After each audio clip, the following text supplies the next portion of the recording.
নয়াদিল্লির রাইসিনা হিলের সাউথ ব্লকের বিশাল গম্ভীর ভবনগুলো এক অদ্ভুত নিস্তব্ধতায় ঢাকা। বাইরে থেকে দেখলে মনে হবে এই ভবনগুলোর ভেতরে বসে পৃথিবীর অন্যতম শক্তিশালী একটি দেশের নীতি নির্ধারকরা হয়তো বিশ্বজয়ের কোনো নিখুঁত সমীকরণ মেলাচ্ছেন, কিন্তু ভেতরের গল্পটা আজ সম্পূর্ণ ভিন্ন। সেখানে শীতাতপ নিয়ন্ত্রিত কক্ষের বিশাল ডিজিটাল স্ক্রিনের সামনে দাঁড়িয়ে ভারতের শীর্ষ সামরিক এবং গোয়েন্দা কর্তাদের কপালে বিন্দু বিন্দু ঘাম জমছে। ভারতীয় গণমাধ্যমগুলো আজ একযোগে সুর মিলিয়েছে। তারা তাদের প্রাইম টাইম শোগুলোতে গলা ফাটিয়ে চিৎকার করছে এবং একটি শব্দ বারবার উচ্চারণ করছে, কূটনৈতিক ব্যর্থতা। তারা বলছে ভারতের নাকের ডগায় বসে বাংলাদেশ তিস্তা মহাপরিকল্পনায় চীনকে যুক্ত করছে, আর এটি ভারতের জন্য এক চরম ভূ রাজনৈতিক পরাজয়। সাউথ ব্লকের কর্তাদের উদ্বেগ দিন দিন রকেটের গতিতে বাড়ছে, কিন্তু আন্তর্জাতিক রাজনীতির দাবার বোর্ডে যারা নিখুঁত হিসাব কষেন তারা আজ একটি অত্যন্ত সহজ এবং যৌক্তিক প্রশ্ন ছুড়ে দিয়েছেন। প্রথম যে বিষয়টি চেক করা দরকার তা হলো এই উদ্বেগের জন্মটা দিল কে। আজকে বাংলাদেশে তিস্তা প্রকল্প নামক একটি মেগা প্রজেক্ট নিয়ে আমাদের কেন আলাপ করতে হচ্ছে,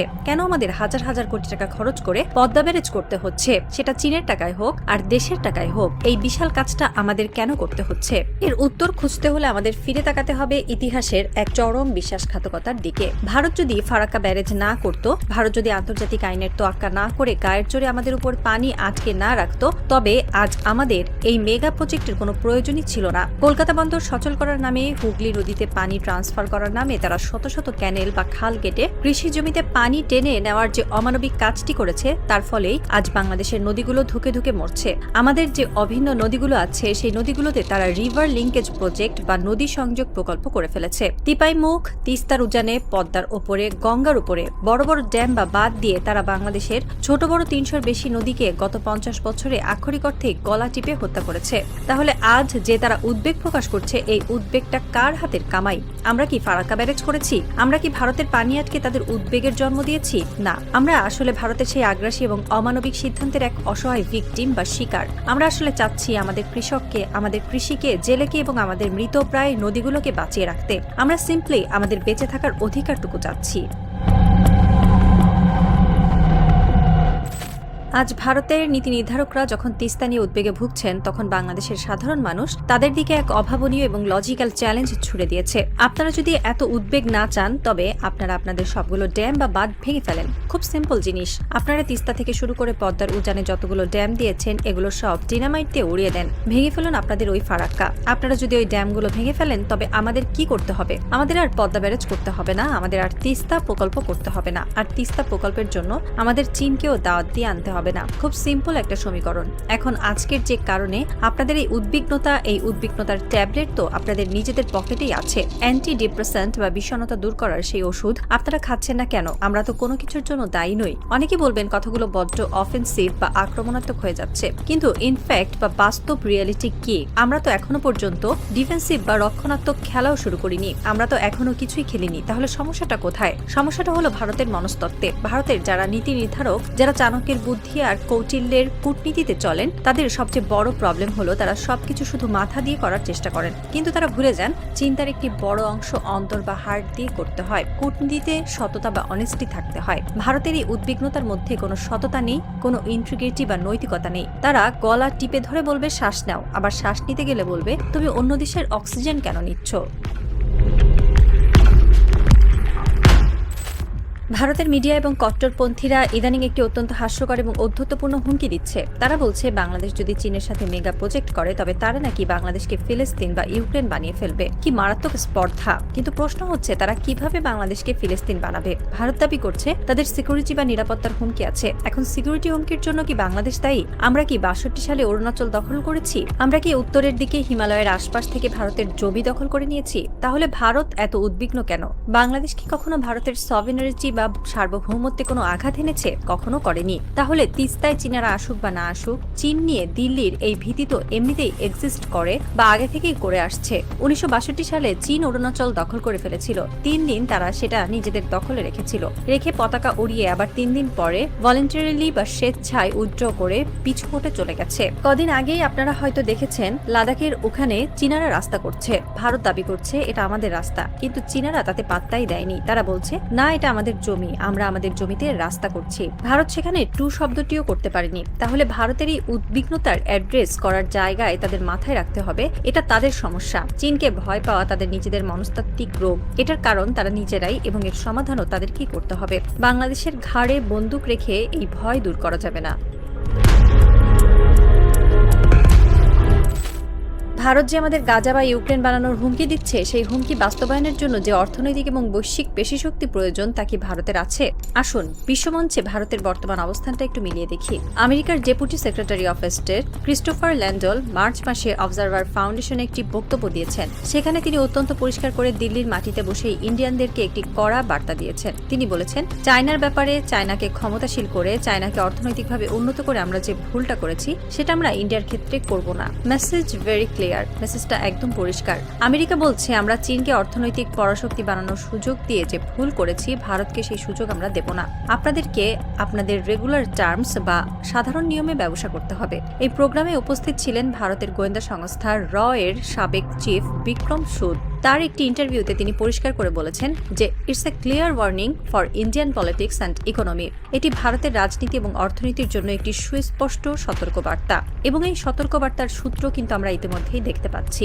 ডোনাল্ড ট্রাম্প ক্ষমতায় আসার পর রেসিপ্রোকাল ট্যারিফ এগ্রিমেন্ট বা পারস্পরিক শুল্ক চুক্তির মাধ্যমে মোদির উপর একটা এক্সট্রা বা অতিরিক্ত কর চাপিয়ে দিয়েছেন। যেহেতু মোদি আন্তর্জাতিক বাণিজ্যে মাতব্বরি করতে গেছেন, তাই তার উপর আরো বেশি শুল্ক চাপিয়ে দেওয়া হয়েছে। বাংলাদেশ নির্বাচনের 3 দিন আগে ট্রাম্প ভারতের উপর $500 বিলিয়ন বেশি বাণিজ্যিক বোঝা চাপিয়ে দিয়েছেন। শুধু তাই নয়, 90-এর দশক থেকে ভারত থেকে আইটি সেক্টরে প্রচুর লক্ষ লক্ষ মানুষকে আমেরিকা নিয়েছিল।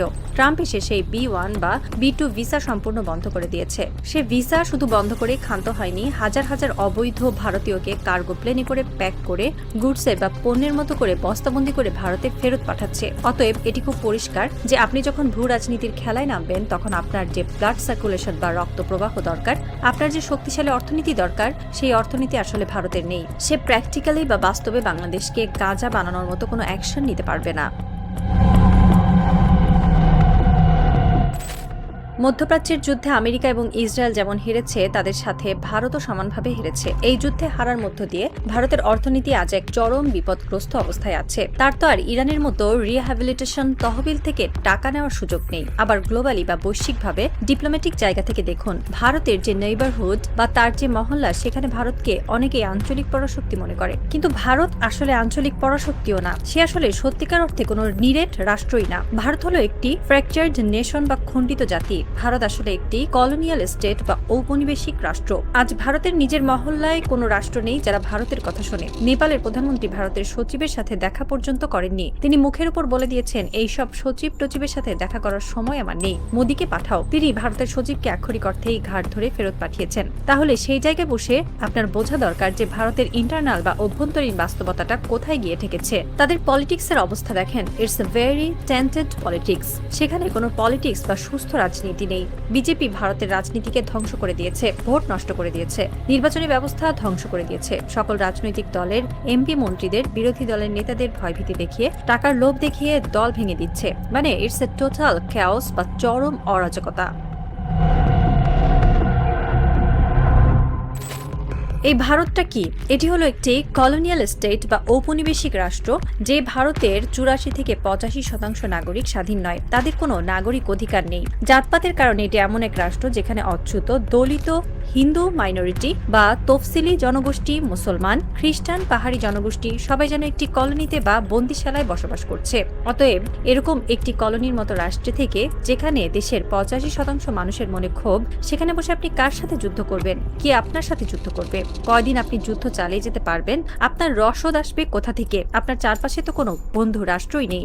যার ইন্দো প্যাসিফিক স্ট্র্যাটেজি নিয়ে ভারত এত লাফালাফি করত, ট্রাম্প এসে সেই ইন্দো প্যাসিফিকের ইন্দো শব্দটাই কেটে দিয়েছেন প্যাসিফিক কমান্ড থেকে। তুলসী গ্যাবার্ড, যাকে ভারতীয় বংশোদ্ভূত বলে ভারতের মিডিয়া দেবতা বানিয়ে পুজো দেওয়া শুরু করেছিল, সেই তুলসী গ্যাবার্ডও পদত্যাগ করে চলে গেছেন। সবকিছু মিলিয়ে ভারত আজ এক সিরিয়াস ক্রাইসিস বা চরম অস্তিত্ব সংকটের মধ্যে রয়েছে। তার রাষ্ট্র অখণ্ড থাকবে কিনা, এটার জন্য কাউকে দায়ী করার প্রয়োজন নেই। চীন, বাংলাদেশ বা পাকিস্তান কেউ কিন্তু ভারতের রাষ্ট্র ভাঙার জন্য চেষ্টা করছে না।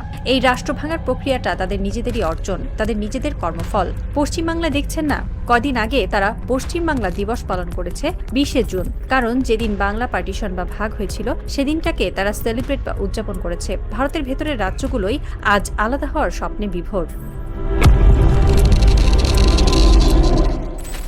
রাত শেষ হয়ে আসছে। দিল্লির রায়সিনা হিলে আজ হয়তো কোনো ঘুম নেই। মোদী সরকার তাদের উগ্রবাদী রাজনীতি আর আধিপত্যবাদের চর্চা করতে গিয়ে ভারতকে এমন এক খাদের কিনারা এনে দাঁড় করিয়েছে যেখান থেকে ফেরার কোনো পথ নেই। সবকিছু মিলিয়ে ভারতের এই উদ্বিগ্ন হওয়ার জায়গাতে তাদের বোঝা দরকার, চীনের দিকে তাকিয়ে উদ্বেগ হওয়ার দরকার নেই, বাংলাদেশের দিকে তাকিয়ে উদ্বিগ্ন হওয়ার দরকার নেই, পাকিস্তানের দিকে তাকিয়েও উদ্বিগ্ন হওয়ার দরকার নেই। নিজের দিকে তাকান, আয়নার সামনে দাঁড়ান, খালি ফারাক্কা ব্যারেজের দিকে তাকান। আপনাদের যে 54টি নদীতে আপনারা আমাদের পানির ফ্লো বা প্রবাহ বন্ধ করে দিয়েছেন, দিকে তাকান। ওই ড্যামগুলো ডিনামাইট দিয়ে ভেঙে দিন। তাহলে আমরা কথা দিচ্ছি, আমরা তিস্তা প্রকল্প স্থগিত করে দেব। চীনকেও আসতে হবে না, বেইজিংকেও ডাকতে হবে না, কোনো ক্যামেরাও বসাতে হবে না। আপনারাও শান্তিতে থাকতে পারবেন, আমরাও শান্তিতে থাকতে পারবো।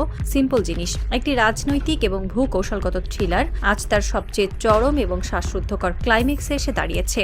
দাবার বোর্ডে বাংলাদেশ তার তুরুপের তাসটি চেলে দিয়েছে। ভারত হয়তো ভাবছিল তারা গাজা বা ইউক্রেনের ভয় দেখিয়ে ঢাকাকে নতজানু করে রাখবে, কিন্তু আজ ঢাকা প্রমাণ করে দিল আমাদের ভয় দেখানোর দিন শেষ। ঘড়ির কাঁটা এগোচ্ছে। সাউথ ব্লক হয়তো ভাবছে তারা মিডিয়াতে প্রোপাগান্ডা ছাড়িয়ে পার পেয়ে যাবে, কিন্তু যেদিন তাদের নিজেদের ভেতরের ফ্র্যাকচার্ড কলোনির দেয়ালগুলো ভেঙে পড়বে, যেদিন তাদের নিজেদের রাজ্যগুলো বিদ্রোহ করবে, সেদিন তাদের কোনো জাদুকরী লজিক বা পরাশক্তির দম্ভ তাদের বাঁচাতে পারবে না। সাসপেন্স এখন তুঙ্গে। উগ্রবাদীদের এই ফ্যান্টাসি কি শেষ পর্যন্ত বুমেরাং হয়ে তাদের নিজেদের মানচিত্রকেই ধ্বংস করে দেবে? ভারত কি তাদের মাথা থেকে আগ্রাসনের এই হটকারী চিন্তা ঝেড়ে ফেলতে পারবে, নাকি নিজেদের অহংকার গিলতে না পেরে ঝাঁপিয়ে পড়বে এক অনন্ত খাদের দিকে? অপেক্ষা কেবল সেই চূড়ান্ত প্রলয়ের, যেদিন দম্ভের পতন হবে এবং লাল সবুজের সীমানা তার অজেয় শক্তির জানান দেবে। খেলা তো কেবল শুরু।